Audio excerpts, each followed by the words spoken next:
Fala galera, estamos aí para um quadro novo do canal, vocês que escolheram o nome, então estamos aí para o Mente Ativa número 1. Nesse quadro, o que eu pretendo trazer para vocês? Vou estar trazendo aqui sempre um psicólogo para a gente poder bater um papo sobre saúde mental, sobre alguns temas relevantes, tanto para o nosso esporte, tanto para a sociedade de maneira geral, e vamos estar sempre usando como base algum relato, alguma experiência de um lutador, uma situação ali que ele viveu, que pode servir de reflexão tanto para a gente, quanto um apoio para quem já tenha vivido algo assim, ou que possa estar passando por isso. Então hoje eu estou aqui, tive a felicidade de conhecer e de receber aqui hoje o Patrick Semir, que é psicólogo clínico e esportivo, trabalha no Botafogo com os jovens do futebol, até o sub-17 feminino, já tem alguns anos aí, né, de caminhada, atuando dentro do esporte, então vai estar aqui hoje para compartilhar um pouquinho da sua experiência e somar demais para esse quadro novo do canal. Muito obrigado pela presença aqui hoje, irmão. Irmão, obrigado você pelo convite, fiquei muito feliz com o convite e tô animado, cara, espero poder somar aí com a galera, poder falar um pouco de psicologia para todo mundo, porque apesar de ser uma profissão muito antiga, né, ainda é uma coisa muito nova, a psicologia está ganhando agora espaço na sociedade, então acho importante a gente informar, orientar e conscientizar a galera sobre a psicologia no geral, né, sobre os arquétipos mentais e tudo mais. Perfeito, irmão, eu acho que o que você falou, apesar de ser uma profissão antiga, ainda é algo meio que sofre um preconceito pela sociedade de maneira geral, né? Ainda mais, acabei não comentando antes, o Patrick também treina jiu-jitsu, né? Tá no meio do futebol, então você vê que para os atletas de maneira geral ainda tem aquele preconceito de, saúde mental, falar sobre saúde mental, fazer terapia não é coisa de homem, como muitos falam, ou não é uma coisa séria, então realmente a gente precisa trazer esse tema aqui. Tem aquela clássica, né, homem não chora, homem não tem emoção. Essa é uma clássica aí que eu fico doido com isso, cara. Cara, eu vejo os memes na internet, às vezes eu compartilho, eu dou risada, mas eu falo assim, cara, é um absurdo, mano. Teve um que apareceu esses dias, o cara falou pro amigo, irmão, você separou? Você vai pra cachaça, você vai pra droga, você só não vai pra terapia. Porque homem não faz terapia, não. Não é aquele que pinta a unha, que é o arco-íris com a unha pintada e fala assim, homem que faz terapia. Aí bota sabe? Já viu isso? Tem vários desses. É engraçado a gente rir pra não chorar, né? Infelizmente, rola essa brincadeira, é maneiro, a gente dá risada, mas acaba prejudicando de certa maneira a profissão. Irmão, então vamos lá. Pra gente começar, galera, como é que vai funcionar esse quadro? Eu separei um vídeo, é um caso do Kemuel Otoni, que é um lutador de MMA brasileiro. Inclusive, foi o primeiro a vencer ali o Alex Poatan. Primeira luta do Poatan de MMA, ele venceu o Poatan. E depois ele seguiu a carreira dele no Jungle Fight, ele teve a oportunidade de lutar no Dana White Contender Series, que pra quem não sabe, é meio que uma entrevista de emprego para você entrar no UFC. Uma entrevista de emprego que você realmente sai na mão. Se o Dana White gostar da sua performance, você vai cavar a sua vaguinha ali para estar lutando no UFC. Só que o que acontece?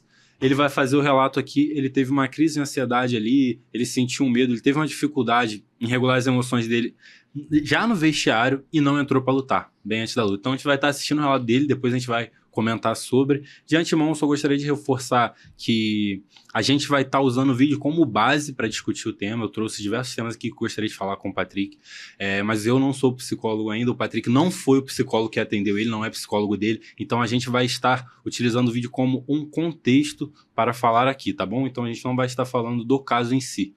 Porque senão tem gente que depois vem chorar. Você atendeu ele pra saber? Eu sei o quê? Porque a internet tem essa, né? A galera adora chorar nos comentários. Então já aviso de antemão. Bom, tá pronto pra dar o play aí? Então...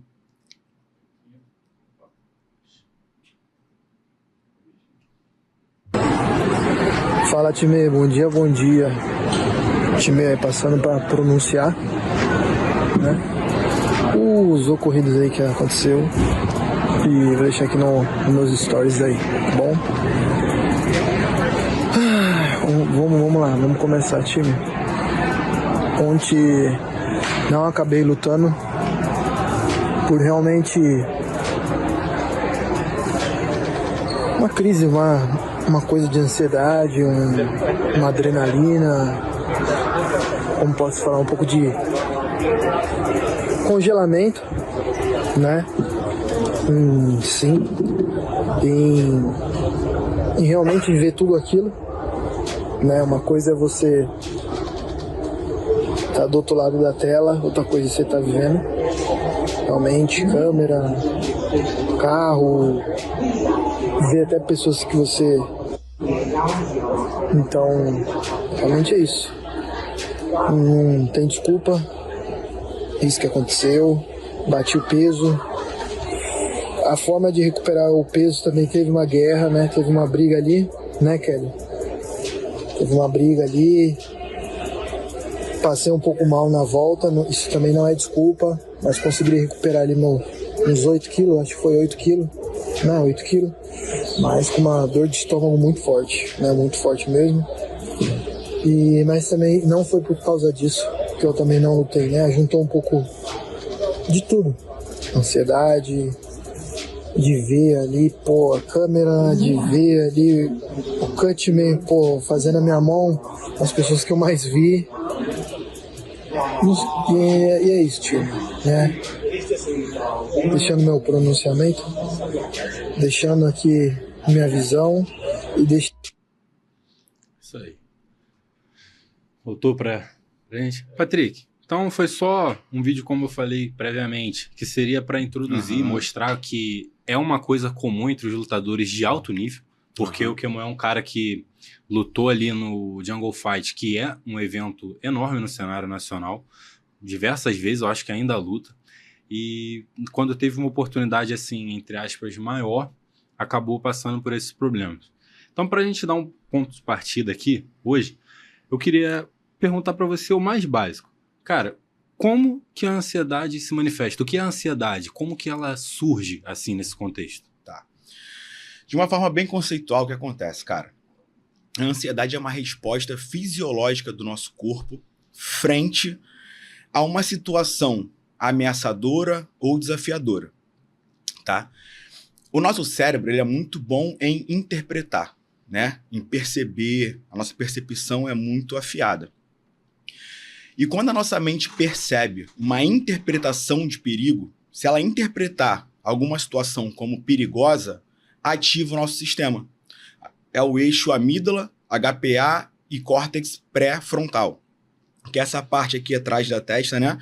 Que é responsável pela nossa racionalidade, perfeito? Então, de uma forma mais didática, a ansiedade, ela é um alarme natural do nosso corpo. E o papel da ansiedade é nos manter em estado de alerta, né? Eu sei que, como nesse vídeo, a maioria das pessoas, a gente tem a ansiedade como uma grande vilã. Mas eu não enxergo muito dessa forma, cara. Eu vou te falar o porquê. A ansiedade é um alarme natural do nosso corpo. E o papel dela é nos manter em estado de alerta. Quando você vai fazer uma prova, tu pode chegar sonolento na prova? Não. Quando você vai lutar, você chega ali no ginásio para lutar, no UFC, você não pode estar ali dormindo, você não pode estar muito relaxadão, muito, sabe, prostrado. Então a ansiedade, ela é esse alerta, a amígdala dispara esse alarme que fala, opa, tem uma situação aqui desafiadora, tem uma situação aqui ameaçadora, uma situação de perigo, a gente tem que enfrentar isso aqui ou fugir. Perfeito? Então o que acontece? Se a gente precisa estar alerta, existe esse sistema para nos manter alerta. A questão é quando a nossa ansiedade está desregulada. E aí esse alarme dispara em momentos inoportunos. Você está em casa jantando e, de repente, começa a sentir a ansiedade surgindo, que ela surge através de taquicardia, né? Coração muito acelerado, boca seca, tremor, sudorese excessiva, né? Suor, você começa a suar de tudo quanto é canto, falta de ar, né? Algumas pessoas têm sensação de desmaio e parece que você vai desmaiar mesmo, porque falta de oxigenação no cérebro, beleza? Então, a ansiedade, ela surge muito através também de gatilhos, de quê? Pensamentos, né? Você pensa, a gente às vezes está no piloto automático e não está percebendo, tá ali jantando, vendo televisão, se sente ansioso, mas não para pensar assim, por que eu estava pensando que eu não me sentia ansioso? Possivelmente você está pensando em alguma situação desafiadora para você ou te ameaça de alguma forma. Pode ser qualquer coisa. Basta o seu cérebro interpretar uma situação como perigosa que o nosso alarme dispara. Entende? Então eu costumo dizer que a ansiedade não é essa vilã, porque ela precisa nos manter alerta. A questão é que o modo como a gente vive hoje, tudo se torna meio perigoso. Tem um ambiente, né? Também que, se for um ambiente muito perigoso, por si só, você já cresce daquela maneira, e o nosso cérebro aprende através de caminhos neurais, então ele fica muito bom em se preocupar. E a gente entende que aquele ali é o nosso modelo de vida. Só que não é para ser assim, né? Então, a ansiedade, ela é um alarme natural do nosso corpo e o papel dela é nos manter em estado de alerta. E ela surge através de sintomas, né? Que, na verdade, os sintomas são consequências, né? Ela surge através de algum pensamento ou alguma interpretação do cérebro de perigo ou situações desafiadoras. Perfeito? Perfeito. Cara, explicação perfeita. Vou cortar e vai dar uma aula lá no YouTube, já, galera? Ficou didático? Ficou bem, tranquilo? Depois a gente bota um curso com essa aula sobre ansiedade. Não, mas perfeito, irmão. E você foi falando, eu fui até anotando aqui, eu anotei uma parada, depois Bora. Eu vou te perguntar. Cara, beleza, definimos bem aqui o que é a ansiedade, como ela se manifesta, e você falou algo que pra mim é perfeito, eu concordo muito, eu até brinco, que as pessoas hoje vão na direção contrária da saúde mental, porque, assim, o básico... Teve uma colega minha, eu te contar isso, não sei se em off eu já cheguei a comentar, teve uma colega minha que ela começou a fazer terapia, assim, eu indiquei, falei, cara, procura algum profissional da TCC, porque é uma área que tem uma base científica, tem muita metodologia para trabalhar com paciente, principalmente o caso dela, que era um caso depressão. Aí ela fez tal, passou um tempo, a gente se encontrou assim, tava trocando ideia, falei, e aí, cara, começou a terapia, curtiu? Aí ela, cara, a psicóloga é maravilhosa, mas, pô, ela ficava mandando eu comer bem, fazer exercício, dormir bem. Eu falei, é o básico, pô, como é que tu não quer fazer isso? Mas ela, pô, mas... Aí não, pô, isso eu sei que eu tenho que fazer, eu só não faço. Falei, aí é difícil, né? Cara, vamos lá, o sono, se você não dorme direito, você tá cognitivo afetado. Perfeito? Cognitivo é o quê? Memória, atenção, concentração. E aí você vê pessoas assim, cadê meu telefone? Cadê a chave? Cadê a carteira? Ah, eu tenho TDAH. Cara, só tá dormindo mal, só tem que dormir direito, entendeu? Hoje em dia todo mundo tem um diagnóstico, mano. Ficou bonito ter um diagnóstico. A galera é assim, pô, mas eu tenho TDAH. E muitos profissionais distribuindo também, Laudo, né? Distribuindo diagnóstico hoje, assim, todo mundo tem. Cara, mas perfeito, né? A gente brincou, mas perfeito a explicação. E, cara, beleza, definimos o que é a ansiedade. Mas, assim, como que se manifesta, como é que essa ansiedade sai de algo que é para proteger a gente, para preparar, até um ponto disfuncional como esse caso? Como é que ela sai desse ponto natural até o ponto de uma crise de ansiedade, que a gente já tá falando de algo diferente, né? Bem diferente. E existe alguma maneira da pessoa... Como é que eu poderia dizer assim, identificar se ela está tendo esses picos de ansiedade fora do comum? Porque é normal, por exemplo, como você citou, sei lá, eu tenho uma luta importante, pô, é um evento importante. Cara, é normal que eu fique nervoso, que eu tenha medo, que eu fique ansioso, isso é perfeitamente natural. Mas como eu posso identificar, cara, esses picos aqui que eu tô tendo, isso não é natural? Como é que eu posso identificar ali que eu posso realmente estar com uma ansiedade exacerbada ou o fato de uma crise mesmo? Cara, a ansiedade, assim como outros transtornos, ela passa a ser patológica a partir do momento em que ela te causa prejuízos no dia a dia, beleza? Então, se você, por exemplo, você tem uma reunião com o teu chefe, beleza? E aí você vai apresentar ali algum trabalho e você quer se sair bem, você quer performar no jiu-jitsu, você quer ir lá, você tem um campeonato para fazer e você quer sair bem, lutar bem, quero performar, quero aparecer, você vai ficar ansioso. Ansiedade de performance. Beleza. Agora, como no vídeo, meu irmão, o meu medo me paralisou. Eu fiquei tão ansioso que eu não consegui fazer crise de ansiedade. Entende? Então a crise, ela te paralisa, ela te dá uma sensação de quase morte, parece que você vai desmaiar, coração apertado, boca seca. Então como que você identifica isso? Você identifica uma crise de ansiedade a partir do momento em que você tem prejuízos no seu dia a dia. A sua ansiedade está te trazendo prejuízos no dia a dia? Tá. Então vamos olhar isso direitinho, porque já passou da ansiedade normal. Possivelmente, sua ansiedade está desregulada por algum motivo. O que desregula a ansiedade, Patrick? Inúmeras coisas, irmão. É multifatorial. Falta de sono, excesso de telas. A gente vive hoje uma sociedade que empurra a gente para hábitos que não são hábitos naturais nossos, né? Muito tempo de exposição à tela, enxurrada de informação, né? violência em todos os estados, em tudo. Então esse alerta, ele fica ligado o tempo todo. Só que ele não é feito para isso, né? O nosso cérebro, ele aprende através de caminhos neurais. Então, se você passa muito tempo em alerta, o normal, galera, do seu cérebro, passa a funcionar daquele modo. Então, você está sempre em estado de alerta, está sempre preocupado, sempre com aquela sensação de que alguma coisa vai acontecer a qualquer momento. E isso é ruim pra gente explicar o porquê, né, cara? Imagina você viver o tempo inteiro em estado de alerta. Não é natural nosso, sabe? Então, a diferença de uma crise, de uma ansiedade patológica para uma ansiedade comum, é quando você tem prejuízos no seu dia a dia. Como esse rapaz teve um prejuízo profissional, né? Talvez ele não consiga outra oportunidade dessa. A ansiedade...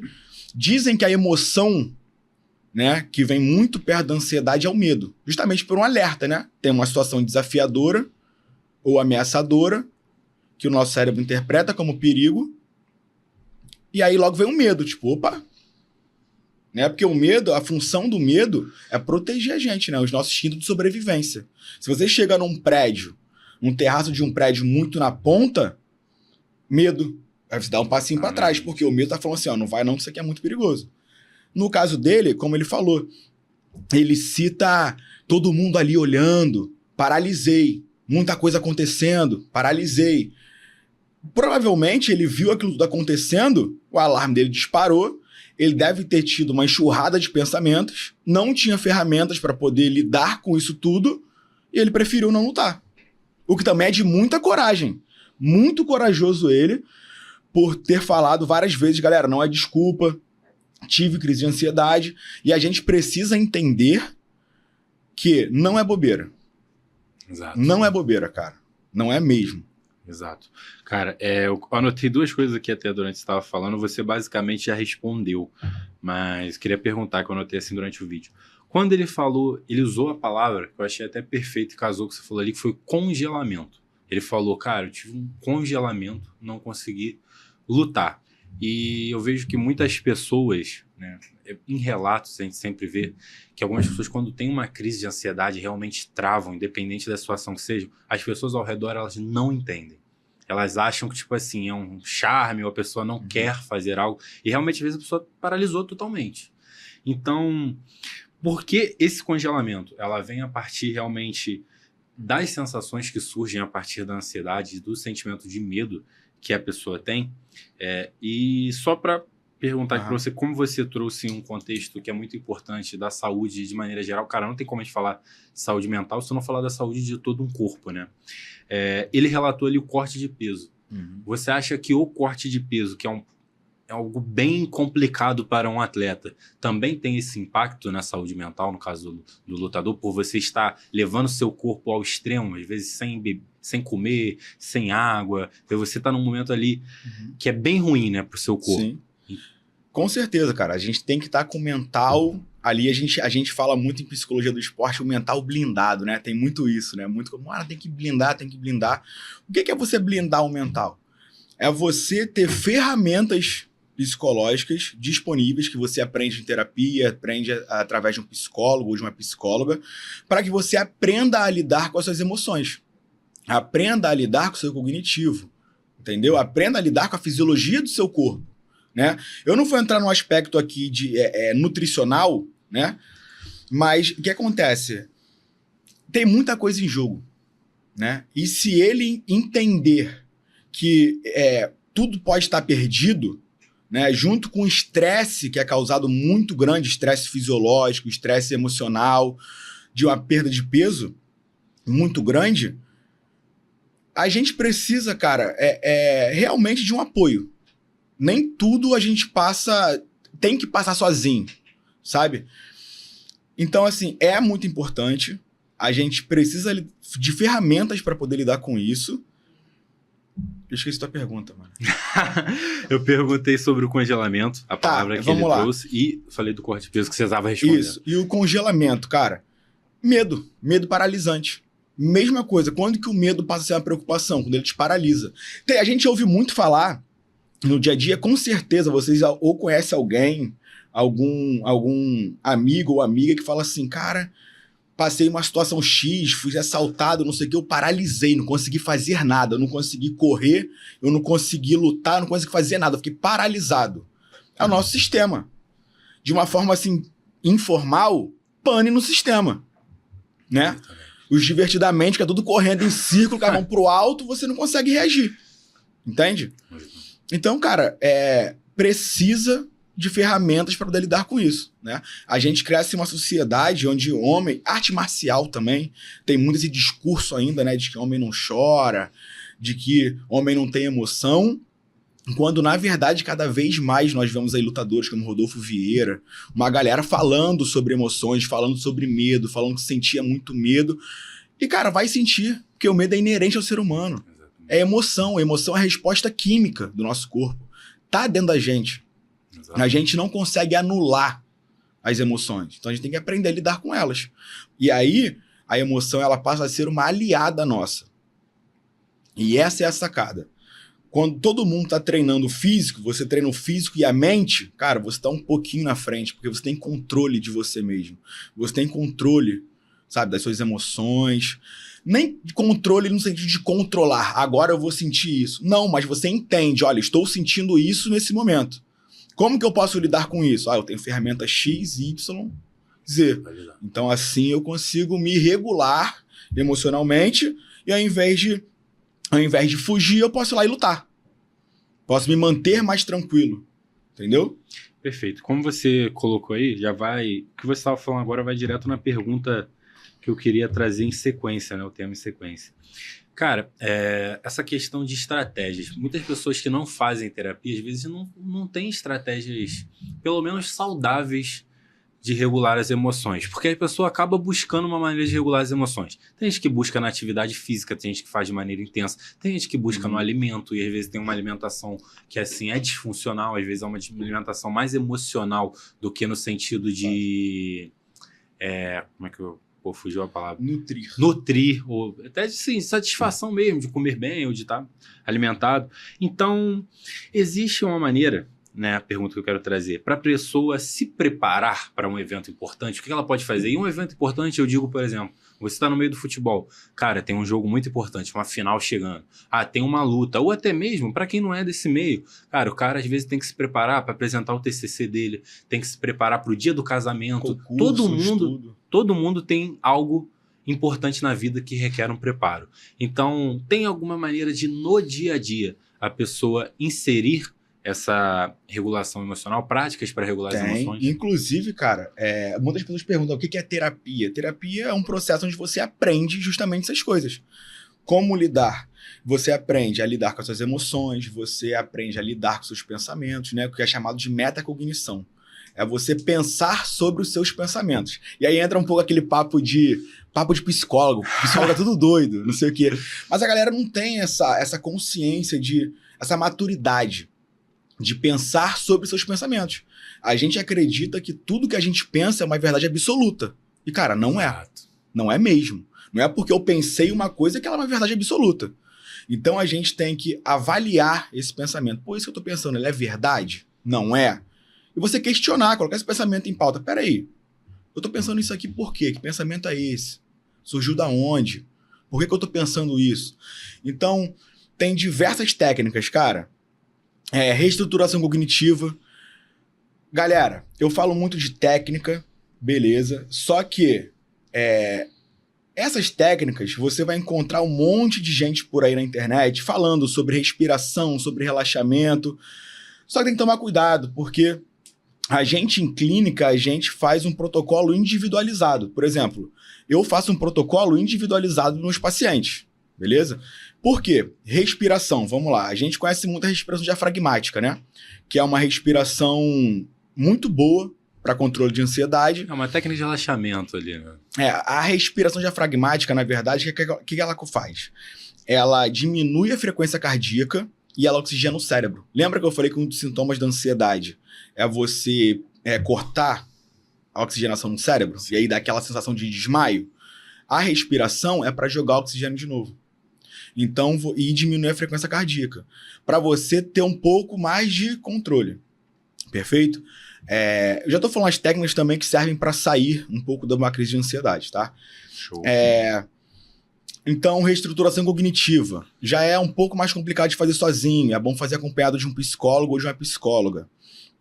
Que é o fato de você pensar sobre os seus pensamentos, interpretar seus pensamentos, questionar seus pensamentos, para que você tenha ali, cara, uma alteração de crenças centrais, crenças intermediárias, né? O que são crenças? Só aproveitando aqui o ensejo. Na verdade, as crenças são a maneira que você enxerga a você mesmo, o outro, o mundo e o futuro. Por exemplo, vamos imaginar a crença como uma lente de um óculos. Se eu pego esse óculos aqui e eu coloco, vamos supor, uma crença de incapacidade. Eu pego esse óculos aqui, eu coloco esse óculos e a lente dele está suja, porque eu estou enxergando o mundo através dessa lente. E se essa lente for uma lente de uma crença de incapacidade, onde eu não sou bom, eu não vou conseguir, entende? A gente começa a ter prejuízos na vida, sacou? Então, a reestruturação cognitiva, ela é pautada nisso, em você reestruturar essas crenças para que você comece a enxergar o mundo a partir de um outro olhar, de uma nova ótica.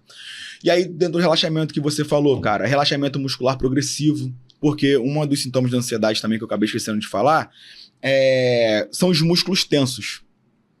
Perfeito? Então, relaxamento muscular progressivo é para soltar os músculos. Galera do bruxismo, às vezes, eu tô com isso aqui doendo, tá estalando. Descola a língua do céu da boca. Deixa o maxilar cair um pouco. Então, assim, técnica, respiração, relaxamento muscular, reestruturação cognitiva. São diversas técnicas que a psicologia oferece pra gente. Cara, real. Achei muito bacana, cara. Você foi falando, eu fui lembrando. Eu fui num congresso uma vez e tava tendo uma palestra sobre o questionamento socrático. E aí eu ouvi uma frase que ficou muito marcada em mim. Assim, a gente já lê, a gente já estuda, né? Questionamento socrático, no caso, para quem não é da psicologia, do que se trata? Vem da maiêutica, né, de Sócrates, que busca você contribuir para que o outro busque a verdade dentro de si mesmo, encontre a própria verdade, né, que era o conceito da maiêutica de Sócrates.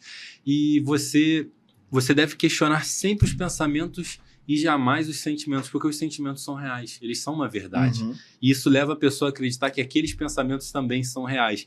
E aí tem algo que é muito comum, né, dentro da terapia, dentro da clínica, né, que a gente vai falar em breve, que é o registro de pensamentos, né? Sempre o psicólogo orienta o paciente a fazer um registro de pensamentos, o que ele pensou, como ele se sentiu e tal. Aí. E eu vejo muita gente falando assim, que quando começou a fazer esse registro de pensamentos, a pessoa fala, caraca, as coisas que eu pensava não faziam sentido. Falei, é isso. O medo, a ansiedade, às vezes vem de pensamentos que eles não fazem sentido. Tipo assim, são pensamentos que estão totalmente disfuncionais. O medo, a ansiedade, todas as sensações que você está experimentando, elas são reais, até porque você está sentindo.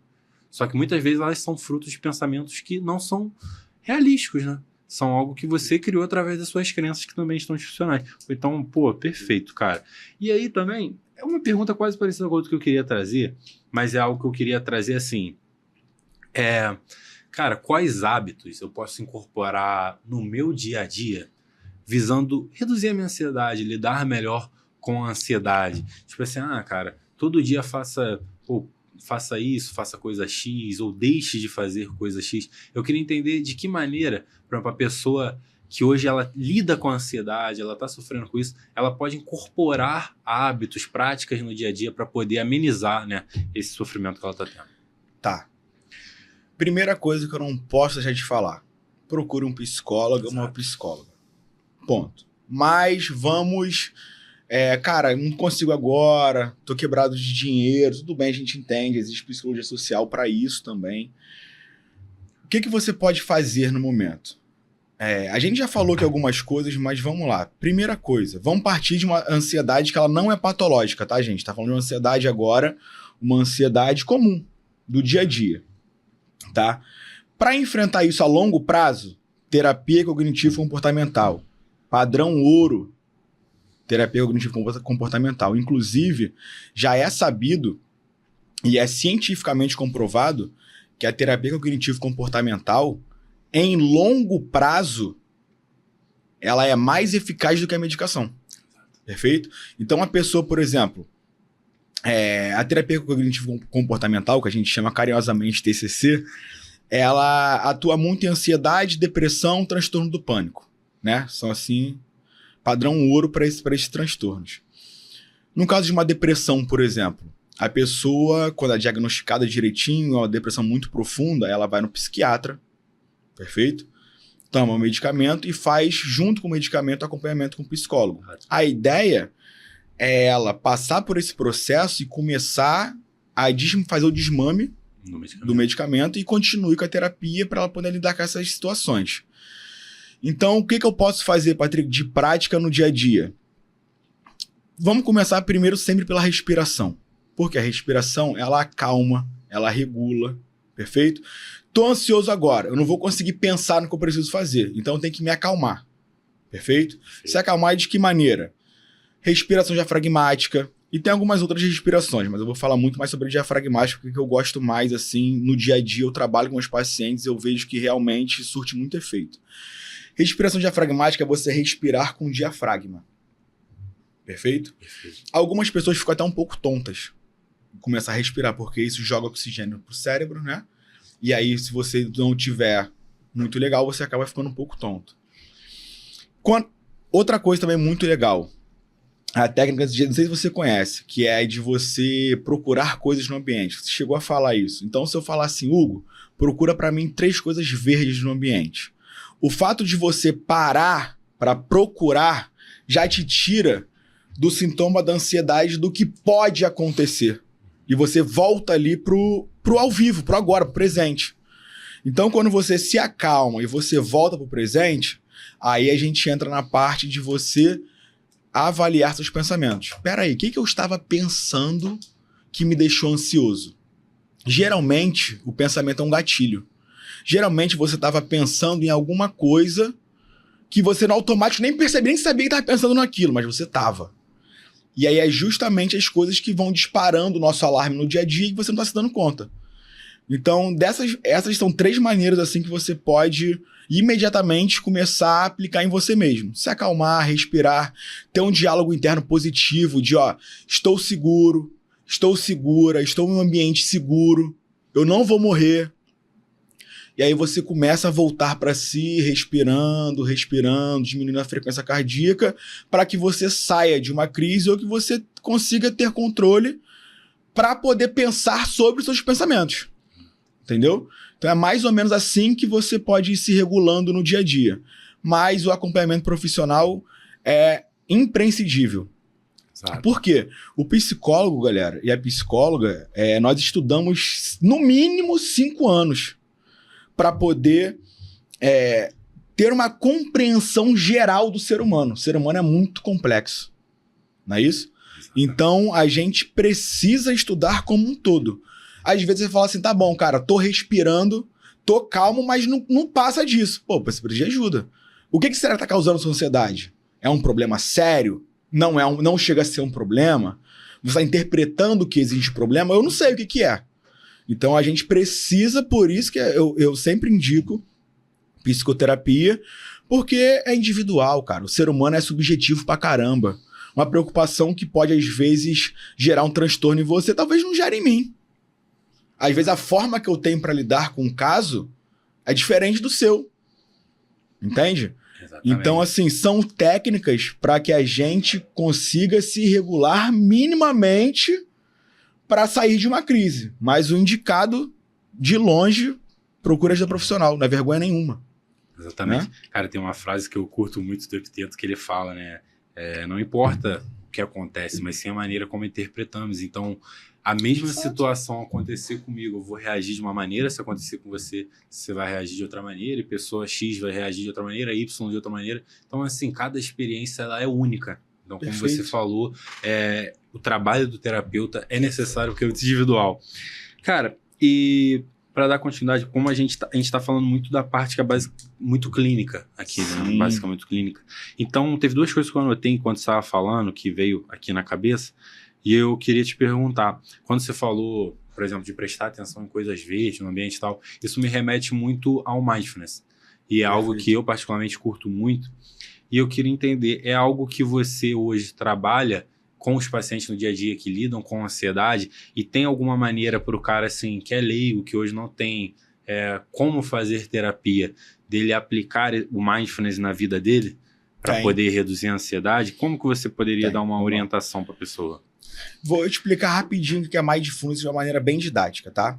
A galera confunde muito com meditação, que é o fato de você esvaziar a mente, pensar em nada. Mindfulness não é isso. Não tem uma tradução. A tradução mais que se aproxima do mindfulness é atenção plena. Então, o que significa? O que é mindfulness? É você estar atento ao momento presente. Como eu falei, né? A gente vive uma vida corrida e, por exemplo, às vezes eu tô aqui com você, mas tô pensando o que eu vou jantar daqui a pouco, o que eu vou fazer quando sair daqui. Exato. E o mindfulness é o quê? É te tirar do futuro ou do passado, te trazer pro agora. Perfeito?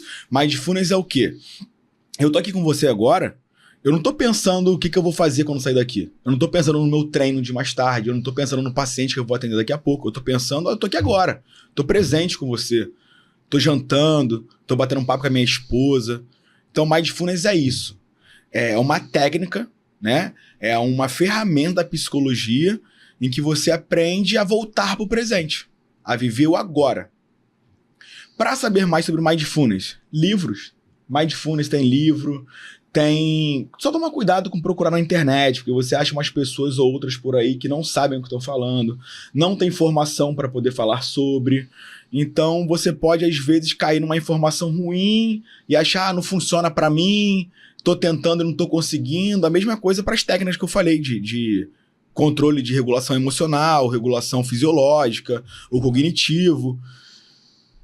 Procure fontes seguras, pessoas formadas que falam sobre mindfulness, que é livros, entrevistas, sabe? Então é mais ou menos por aí, cara. Mas mindfulness é uma ferramenta maravilhosa. Já faço há muito tempo, antes mesmo de estudar psicologia. Antes de estudar, não. Antes de me formar, né? Enquanto estudante, eu conheci o mindfulness e eu falei, nossa, tipo, cara, muito legal isso aqui. Cara, existe algo mágico em você viver o agora sem viver o futuro. A gente tá sempre pensando em trabalhar, estudar, performar, alguma coisa, sempre tem alguma coisa para fazer e às vezes você acaba não curtindo o processo. E mais, né, assim, a gente perde muita coisa por não estar presente no aqui no agora. Eu curti muito, eu fui num congresso, eu lembro de uma palestra que foi um divisor de águas, assim, que era sobre o mindfulness informal. Falei assim, caraca, mindfulness informal, o que é isso? Porque até então eu conhecia mais, assim, a meditação guiada, que tem alguns livros de mindfulness, né, de atenção plena, tal. Aí, pô, fui lá, aí, cara, a pessoa começou a falar assim, a palestrante, e ela falou, fala a verdade, quantas vezes você já não entrou no seu carro e fez um trajeto habitual e você nem lembra o que aconteceu no caminho? Você foi lavar uma louça e botou, sei lá, o celular aqui pra assistir um vídeo, nem percebeu, cara, na hora que você tá lavando a louça, tem água caindo na sua mão, tem a esponja que tem uma textura, tem o sabão que tá gerando ali pela esponja. São diversas sensações que a gente tá ignorando e você leva isso pra vida. Você tá jantando com a sua esposa, mas tá mexendo no celular. Você tá perdendo um momento ali com ela. Então, assim, é muito doido. Eu falei, cara, é real. Às vezes não é a prática do mindfulness você parar e fazer o mindfulness, mas você trazer a atenção presente sempre que você puder. Cara, isso pra mim é fenomenal. A meditação guiada, como você falou dentro do mindfulness, ela é muito, se você observar, pautada em sensações, né? Exato. Que aí fala, pô, fecha os olhos, preste atenção na sua respiração. O mindfulness não é você esvaziar, é você saber o agora. As sensações, cara, respira. Sente o seu corpo tocando a cadeira. Sente o ar entrando pelas suas narinas, saindo, tocando os seus lábios, saindo pela sua boca. Sente o peso do seu corpo exercendo sobre o lugar onde você está sentado ou deitado. Então, o mindfulness, ele não é meditação. É ao contrário, é você estar presente. É você estar no meio do furacão e não julgar nada como bom ou ruim. Apenas olhar as coisas como elas são. Exato. Isso é sem julgamento. Sem julgamento. Gosto ou não gosto, é bom ou é ruim, esquece isso. É olhar as coisas como elas são. E a partir disso, cara, você ganha uma maturidade de mundo enorme, né? Porque você para de medir as pessoas pela sua própria régua. Você começa a olhar as pessoas como elas são. Olhar as coisas como elas são. E não como a gente gostaria que fosse. Entende?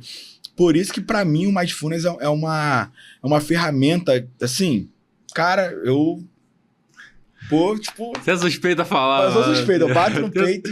Você é suspeito a falar. Cara, então, indo pra outra técnica nesse sentido que eu queria te perguntar, você, até no início, você trouxe como o nosso cérebro, ele é bom em criar, né, interpretações, mas dentro da terapia, assim, trabalhando como psicólogo clínico, esportivo, você usa, por exemplo, exercícios de imaginação com os pacientes. Eu queria entender como funciona assim, até uma pergunta pessoal, né, também, né, além do que as pessoas sempre me pedem para trazer. Por exemplo, porque existe um limiar ali, entre aspas, por exemplo, vou ter um campeonato de jiu-jitsu no final de semana. É bom eu imaginar, sentir como seria a energia do estádio, como vai ser lá, como vai ser a minha luta. Perfeito. Só que eu queria entender como é que é na prática esse exercício para eu não ultrapassar. Por exemplo, não, a luta eu vou chegar lá, vou dar um armlock voador, em 20 segundos acabou a luta. Aí beleza, tentei o armlock cair de bunda no chão, não consegui, acabou a luta pra mim, eu não sei mais o que fazer, acabou o plano. Então, como levar como você utiliza e como eu posso levar pra minha vida esse exercício de imaginação também para eventos importantes? Show.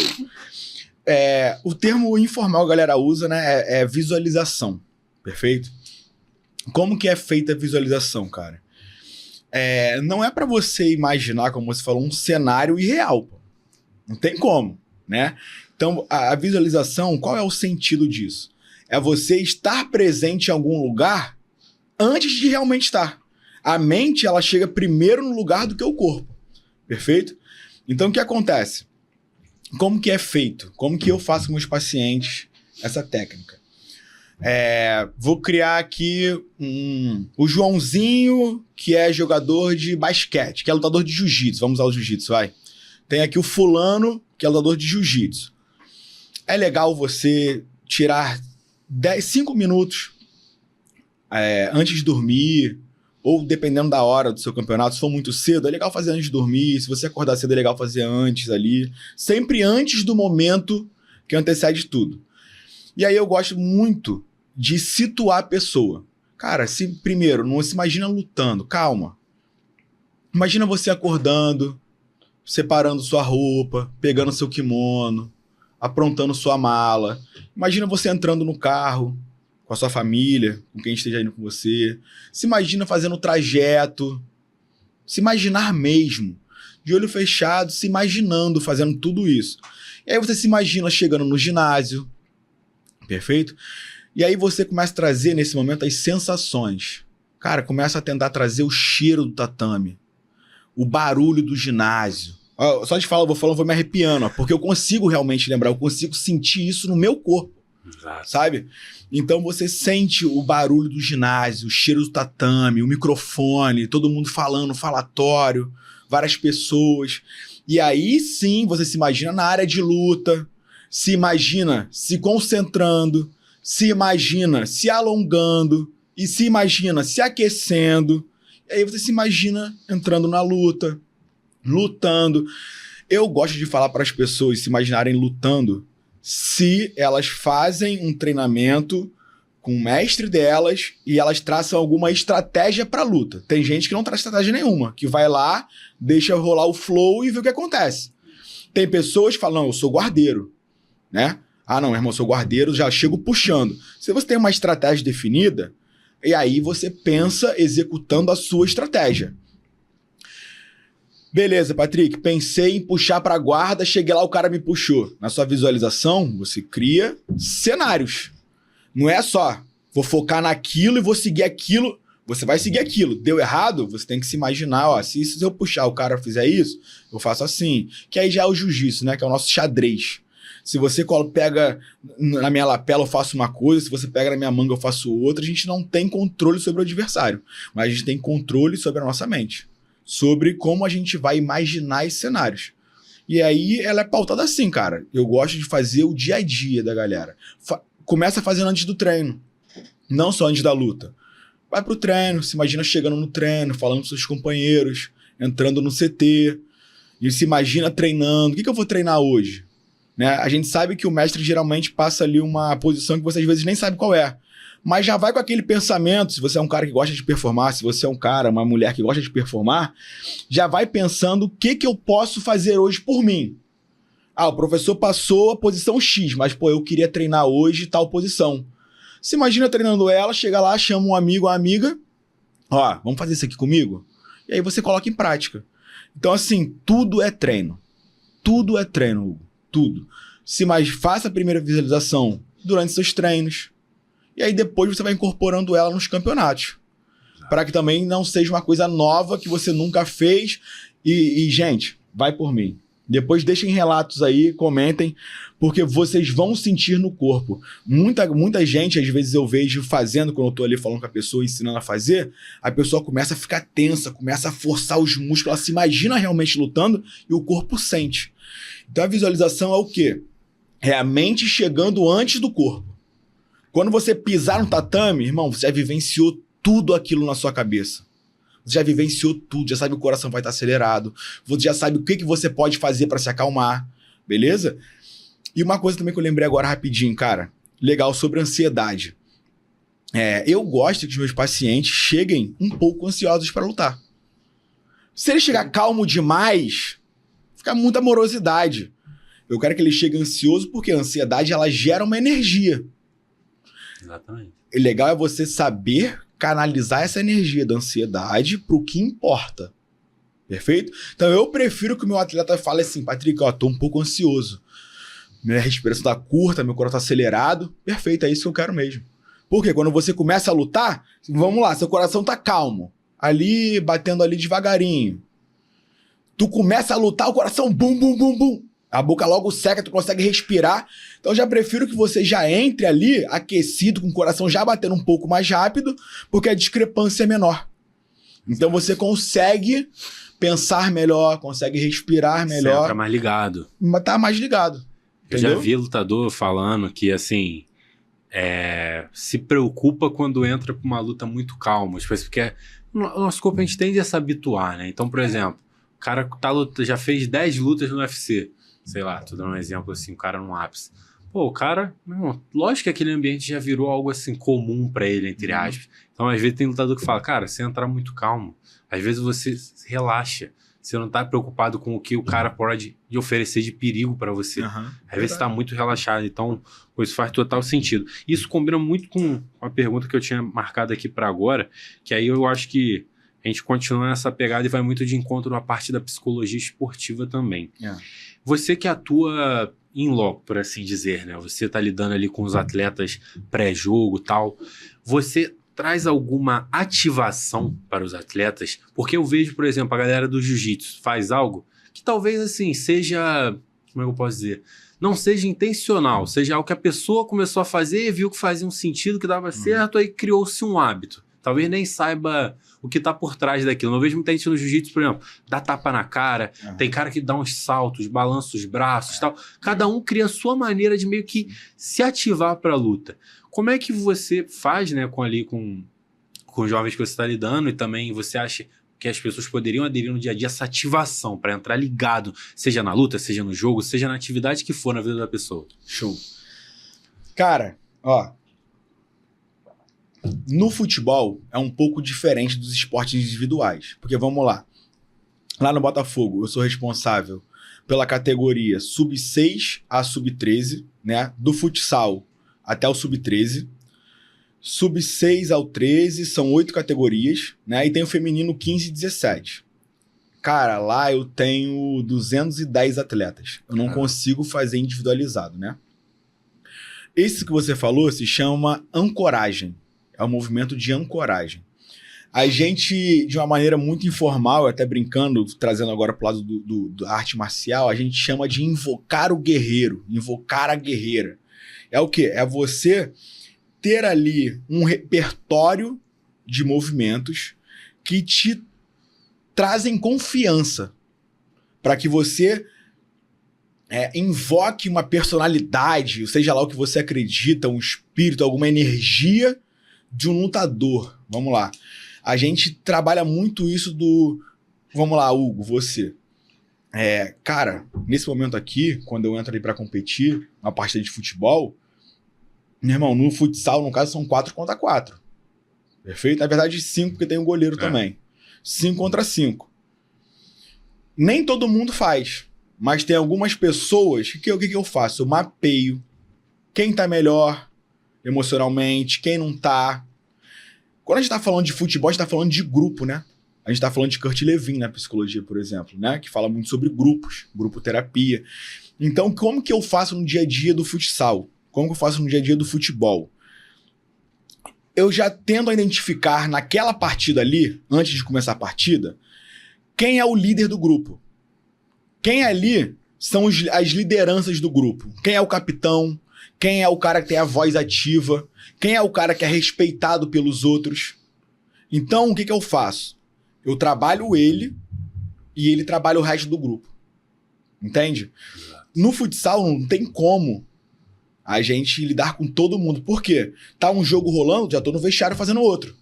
Fazendo preleção. Então depende. Tem vezes que é uma pegada mais motivacional mesmo, de acorda, vamos lá, mais uma preleção mais motivacional.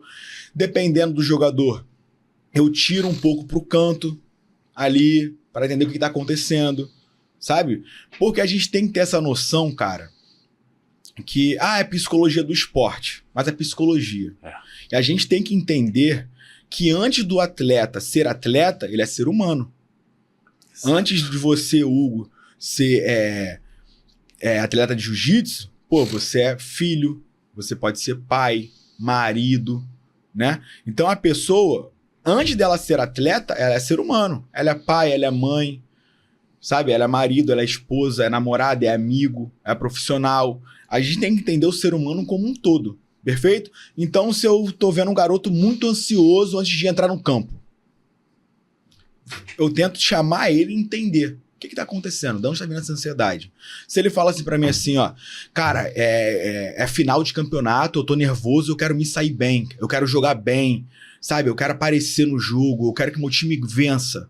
Opa, ansiedade de performance, tá tudo bem. Ele tá preocupado com a ansiedade ali, ele tá ansioso, tá preocupado em render bem pra ganhar o campeonato. Show de bola. E aí eu motivo ele, ensino ali alguma técnica de respiração ali, acalmo ele um pouquinho para que ele não saia do eixo, para ele trabalhar o grupo dele, para ele poder conseguir trabalhar bem. Agora, se esse garoto vira e falasse para mim assim, pô, tio, eles chamam de tio, né? Eles são novinhos, a gente já tá cascudo. Aí eles viram e falam assim, tio, lá em casa tá sem pão. Eu não comi nada antes de vir pra cá hoje. É uma ansiedade de performance? Não é, cara. É um acontecimento lá na vida familiar dele. Sabe? Que às vezes a gente não tem tempo hábil ali de ver isso. Entendeu? Então eu pego esse garoto depois do jogo, durante a semana no clube, e aí eu trago ele pra clínica e atendo ele dentro da psicologia do esporte ainda, mais dentro do clube, trago uma salinha reservada e trabalho com ele a psicologia clínica.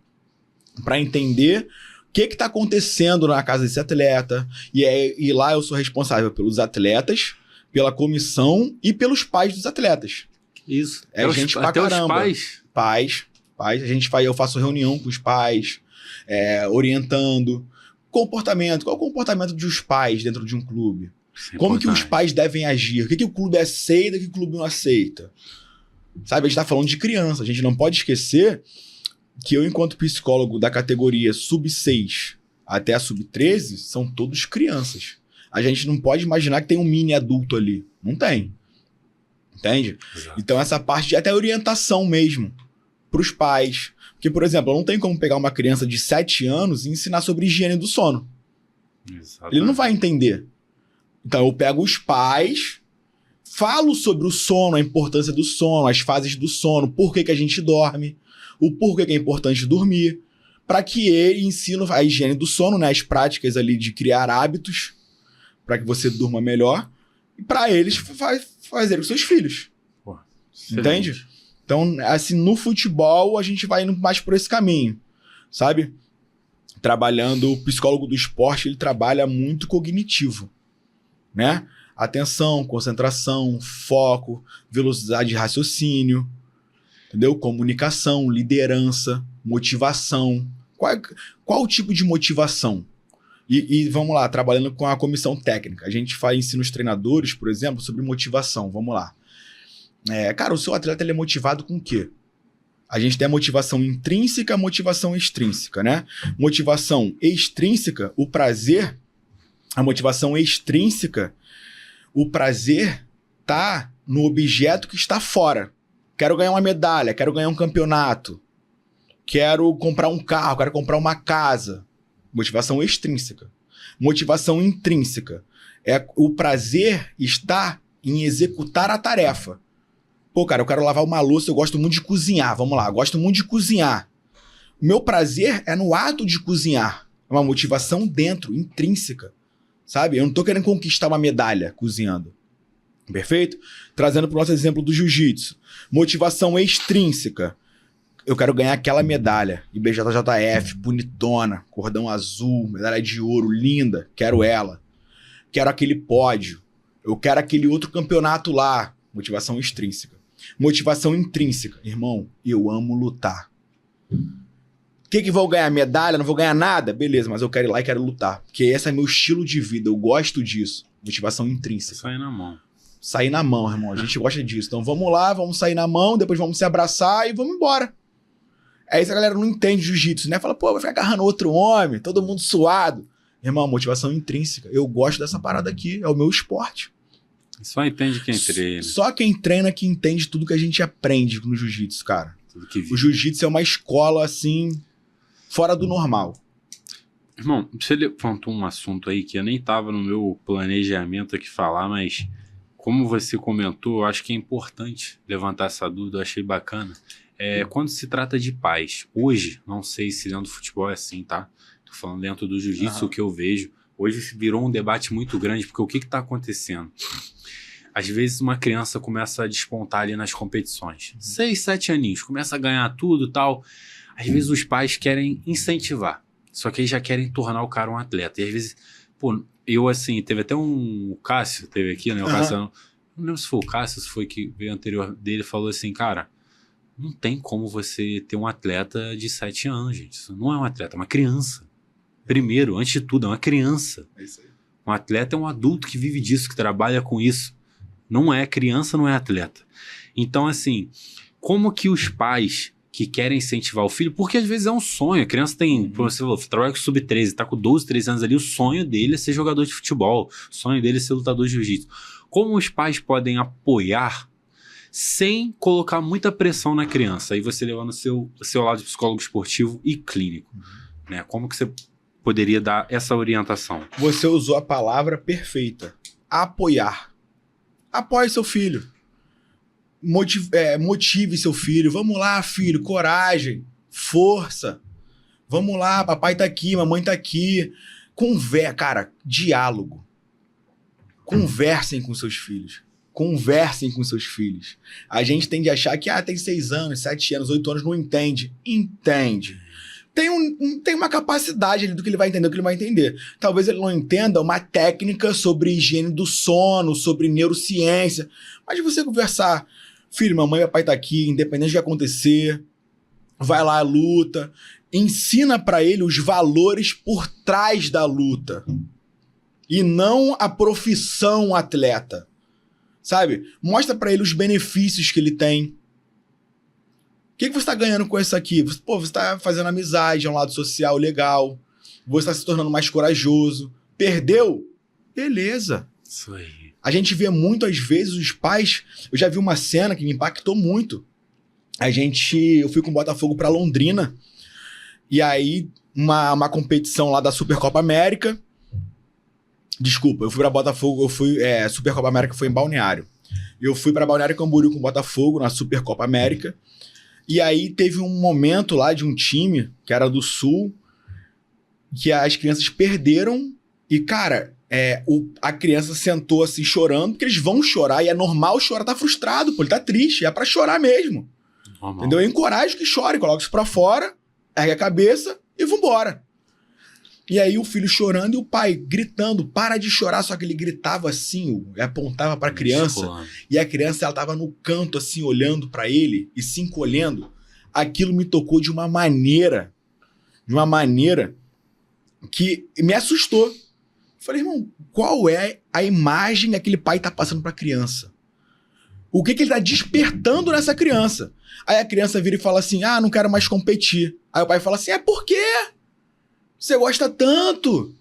A gente te apoia em tudo. E aí você não percebe. Naquele momento que você estava com raiva, naquele momento que você estava ali descontrolado, você botou uma pressão no seu filho que não é pra colocar, pô. Exato. Entende? Eu te falo, se pra gente adulto, pros pais adultos, não tem esse controle, como é que você vai cobrar esse controle de uma criança de 7 anos? Exato, cara. E assim, eu vejo, tem até outras coisas. Eu acho. Tava brincando com um amigo meu recente, que ele foi pai. Tava falando com ele, cara, a primeira coisa que eu o coloco na cabeça, eu não sou pai ainda, tenho vontade. Falo, cara, a partir do momento que meu filho nasceu, por longos anos, eu vou fazer todas as escolhas por ele. E eu não tô falando assim, que eu não vou deixar meu filho escolher nada. Mas, cara, uma criança, você escolhe o que ela vai vestir, você escolhe o que ela vai comer, você escolhe onde ela vai estudar. Todas as escolhas da vida do seu filho você está fazendo. Ou seja, você está moldando ele. Sim. E, cara, nessa parte também é real. Então, por exemplo, o que eu vejo também que me incomoda? Por exemplo, filho foi pro campeonato, ganhou medalha de ouro, ganhou todas as lutas. Posta vídeo das lutas, posta medalha de ouro. Foi lá, perdeu na primeira luta, aí não posta. Cara, como é que essa criança vai conseguir lidar com a frustração no futuro? Perfeito. Entendeu? Então, assim, a criança tem que aprender a viver todas as experiências, cara. Porque, por mais que, sei lá, ali do futebol, da equipe do Sub-13 que você lida hoje, talvez dali saia um que vai virar atleta. Mas quantos não podem se tornar, né, um cidadão melhor através do esporte? Podem melhorar em diversas áreas da vida por conta daquilo ali. Então, acho que falta muito nisso, né? De ter esse discernimento, cara. Em muitos momentos, a derrota, às vezes, ela é mais importante que a vitória. Vitória não ensina nada, rapaz. Quando você tá ganhando, você não quer mudar nada. Não ensina. Você tá vencendo, opa, time que ganha não se mexe, vou por aqui. Exato. E, às vezes, a derrota, ela te coloca no teu lugar. Opa, peraí, eu tava confiante demais. Excesso de confiança. Dei mole, entrei relaxado, perdi. Entendendo? Quanto à criança agora, a derrota é muito importante porque ensina sobre frustração. O mundo não é um morango, como nós falamos. O seu filho, a sua filha, vai se frustrar muito na vida. Quando ficar mais velho, talvez não vai passar de ano, ou não vai passar numa entrevista de emprego mais velho. Tem que aprender a lidar com a frustração. O coleguinha ganhou presente e eu não ganhei. Vai aprender a lidar com a frustração. Eu quero um videogame e meu pai não pode me dar. Vou quebrar tudo, ficar revoltado. Cara, peraí, pô. É a frustração. Tem que lidar com isso. Entende? Exato. Então a derrota ensina. E, cara, outra... né, nessa pegada que você tava falando, cara, não só lidar com a frustração em si, mas a gente precisa. Tipo assim, o nosso cérebro ele busca, né, equilíbrio de certa maneira. Então, a gente tem que lidar com altos e baixos. Eu acho que um grande problema da rede social hoje, né, que a gente tá falando aqui, é porque nem com o tédio você sabe lidar mais. Tô entediado? Beleza. Aqui, ó, celular, ó. Vai na aba do Reels ali do Instagram, filho, fica até amanhã. E aquilo ali tá gerando um prazer pra você. Então as pessoas não... Você tá criando cada vez mais jovens assim. Dá tudo pra criança também. Sim. Não é apoiar. Pra comer, bota a ajudar. tela pra comer, senão não come. Pô, não existe. Então, assim, cada vez é mais difícil, né? Falar de paternidade aqui. Então, o pessoal fica doido. Não, e também tem muito isso, porque, cara, é difícil. Você criar uma criança é difícil. Galera, olha só. A gente não tá aqui tacando pedra em pai e mãe que bota a tela pra criança almoçar e jantar, não, porque eu também entendo que às vezes é o minuto de paz que você tem ali pra criança comer e você fazer alguma outra coisa. Ou para que ela coma, que não tá comendo. Mas a ideia é gradualmente a gente ir reduzindo essa exposição. A gente gradualmente ir conduzindo a criança ao que é melhor para ela. Não necessariamente para você o tempo todo. Mas, cara, paternidade, maternidade é muito difícil. Muito. A gente tá falando de um ser humano, né, cara? Eu volto a dizer, ser humano é complexo, é subjetivo. E é uma responsabilidade absurda você. É absurdo. Mas aí eu acho que entra essa maturidade, né? Que nem você falou. Eu não sei, né? Como é que é a reação dos pais quando você precisa. Eu não sei se você chega a ter um trabalho individual com alguns pais, é mais algo no coletivo, né? Mas eu não sei como é que é a maturidade dos pais em absorver isso.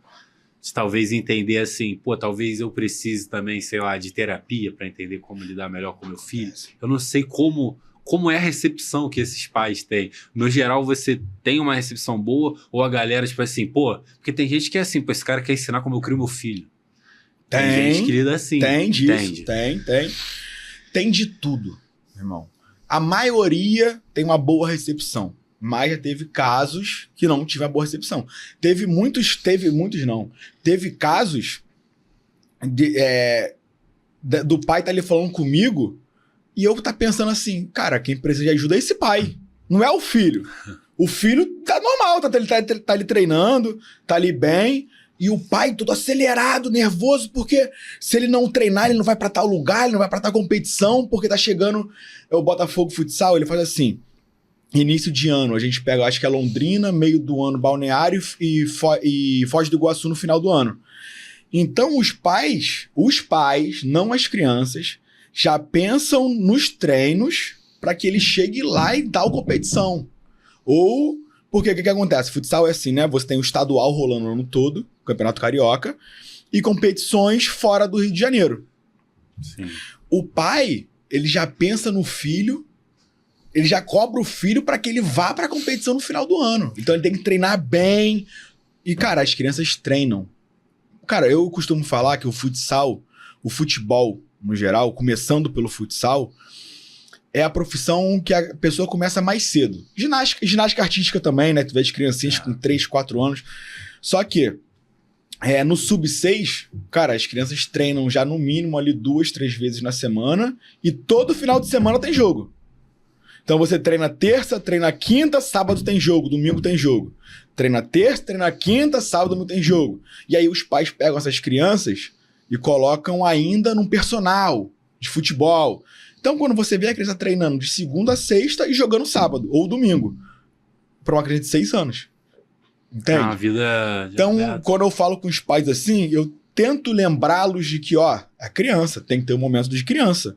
Ela tem que brincar, tem que se divertir, tem que estudar. Tem que estudar. A gente não aceita criança que não estuda, sabe? Então tem várias recepções, cara. Eu costumo sempre falar essa frase, não estou tentando te ensinar a criar seu filho.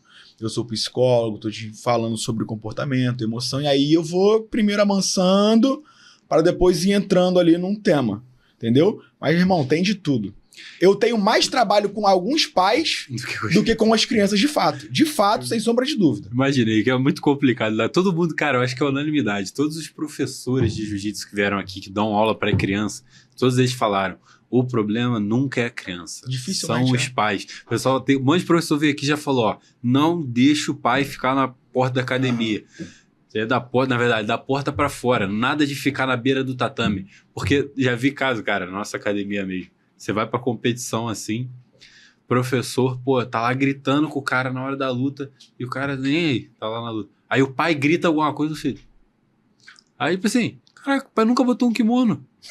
Tipo assim, ele tá preocupado mais com o pai em vez de ouvir o professor, cara, que tá dando uma orientação e tal, mas é porque também é aquilo, às vezes, eu já escutei relatos de alguns professores que têm criança, que às vezes parece que recebe uma pressão tão grande, absorve aquilo, que, por exemplo, tá no treino ali de jiu-jitsu, faz alguma coisa, seja entre aspas, de maneira, de positivo ou de ruim, a primeira coisa que faz é procurar o pai pra ver, tipo assim, pra ver a reação dos pais. Uhum.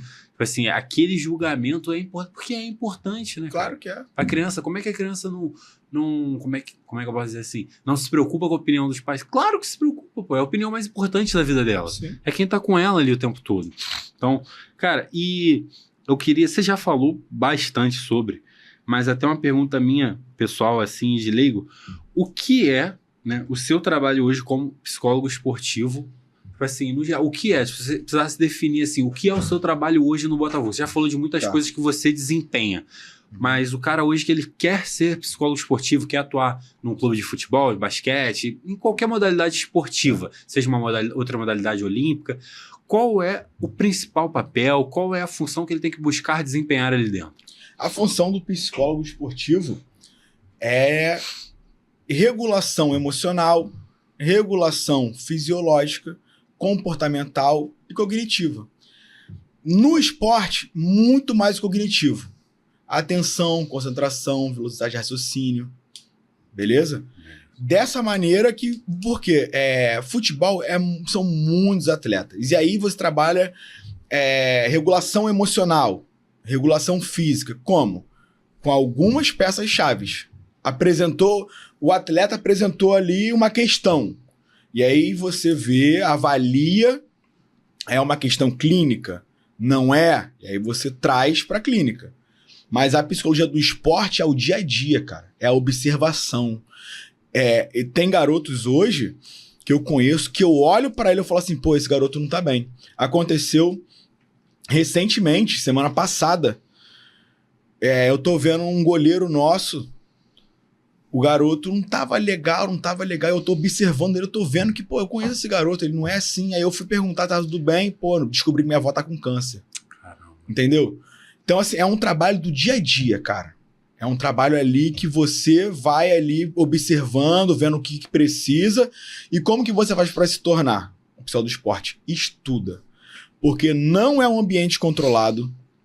Não é um ambiente... Às vezes você chega lá e fala assim, hoje eu vou fazer isso e isso. Você chega lá, irmão, o ambiente do clube influencia, a política do clube influencia, o time principal tá ganhando ou tá perdendo. Se o time tá ruim, influencia no clube inteiro. Aquele clima meio pesado ali no clube, nas outras categorias, você fala assim, opa, então eu tenho que controlar aqui os garotos aqui, falar aqui sobre alguma coisa, trazer ali temas que são importantes pra gente, pra eles esquecerem um pouco isso, sabe? Todo esse ambiente. E formação, né, cara? Sempre. Cursos avançados de psicologia clínica e do esporte, cursos de psicologia do esporte, pós-graduação em psicologia do esporte, que aí você vai se especializando na área, entendeu? Você forma psicólogo e aí você se especializa em clínica, em psicologia do esporte, aí você vai galgando o seu caminho. E deixa eu perguntar, no caso assim, por exemplo, você comentou que existe uma atuação hoje, por exemplo, se você identifica algum atleta que está passando por uma certa dificuldade ou está com um comportamento um pouco diferente, você tem essa liberdade para te trazer um pouco mais para você e fazer um atendimento individualizado dentro do clube. Sim. Mas você pode levar esse atleta também para terapia no contexto clínico? Tipo assim, se for o interesse do atleta ou o interesse dos pais, você pode fazer esse atendimento clínico tranquilamente, né? Perfeito. E como... Aí agora, uma pergunta assim, até pra gente tá caminhando pra fechar por causa do nosso horário aqui, que daqui a pouco aquele menino puxa a nossa orelha ele fica ali bolado. Como é que você faz, no caso do atleta, meio que essa união da psicologia clínica com a esportiva? Eu sei que, como você falou, é psicologia, né? Não tem separação. Mas, por exemplo, como você trabalha meio que separado o lado ali do esporte no contexto clínico, eu sei que vem muito além. Então, como é que você faz esse trabalho com um atleta hoje? Através da avaliação. Eu avalio se o caso daquele atleta é um caso que eu preciso levar para a clínica. Quando eu falo levar para a clínica, eu estou falando de fazer o atendimento mais clínico. Sim. Ou se é uma coisa realmente pauta do esporte. Tá bom? Então, por exemplo, esse garoto tá desmotivado. Tá desmotivado por quê? Ele tá desmotivado por uma questão com o futebol, com o jiu-jitsu, com o tênis, com o basquete, ou ele tá desmotivado porque ele tá passando por um problema X em casa e o pai não tá conseguindo levar pro treino? Eu avalio. Qual o prejuízo essa falta de motivação tá trazendo para ele? Tá desmotivado no dia a dia, esse garoto pode ser dispensado. No futebol, a dispensa ocorre a cada 6 meses, cara. O futebol é dolorido. Então, a criança, independente da idade, ela sabe que ela pode ser dispensada no meio do ano ou no final do ano. No meio do ano ou no final do ano. Então, é como se o contrato dela renovasse a cada 6 meses. Vamos botar assim. Né? É uma pressão constante. As crianças menores, apesar de ter uma pressão, não tem muito essa pressão por parte do clube, por parte dos treinadores. Tá? É muito mais de formação. A gente, pelo menos lá, a gente se preocupa em formar. Sub-6, 7, 8, 9, 10, é mais um trabalho de formação. A partir dos 10 anos, ela já tem um entendimento melhor.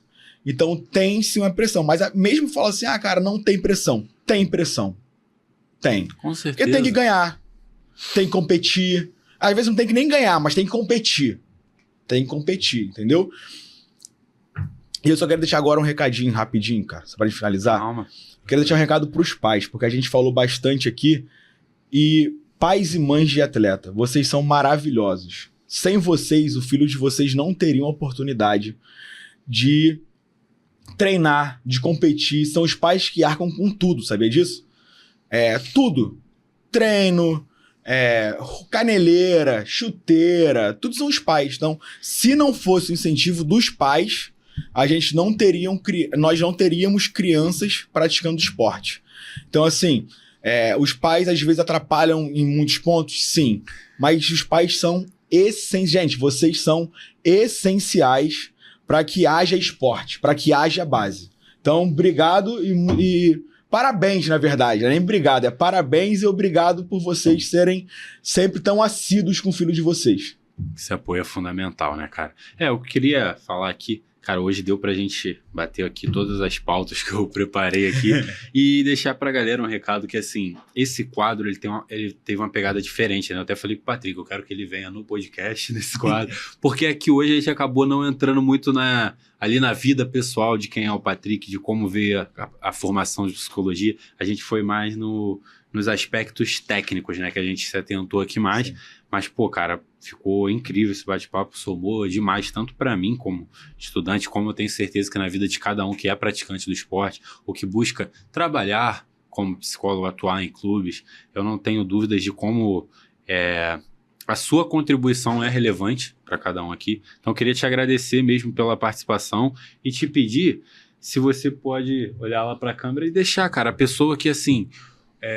hoje quer buscar terapia com você, quer buscar seu trabalho. Vou dar um spoiler aqui, eu nem sei se pode falar, mas tem vindo coisas importantes aí. O Patrick vai compartilhar um pouco do conhecimento dele daqui para frente com as pessoas, através de aulas, vai fazer um curso aí pra galera. Então, a pessoa que quer buscar esse conhecimento com você, aonde que ela encontra o Patrick hoje? Galera, hoje vocês me encontram no meu Instagram, @PatrickSemir, SEMIR. Eu trabalho com esporte, eu trabalho com a clínica, eu tenho muito essa pegada educacional, né? Eu sou filho de professor, então não tive muito para onde correr, né? Então hoje eu trabalho com jovens estudantes, concurseiro pré-militar, concursos no geral, esporte. Então se você quer performar no esporte, no trabalho ou nos estudos, pode contar comigo que eu tô pronto para ajudar vocês. Perfeito? Vocês me encontram lá. Tô fazendo um cursinho também agora para poder lançar digital falando sobre saúde mental para essa galera que aposta em bet. Porque, cara, qual é o lance da bet? Eu não julgo se é bom ou se é ruim, sabe? Eu sei de tudo que acontece com a bet, né? Mas eu não sou ninguém para poder julgar se tem que ser proibido ou não. Então, eu, quanto profissional da psicologia, o que eu penso das bets? A gente tem que lidar com o que está acontecendo, perfeito? Então, a gente tem que lidar com a saúde mental das pessoas que apostam em bet. Não adianta a gente ficar tendo um julgamento moral, falando, não aposta, é ruim. Da mesma forma que eu também não falo para apostar.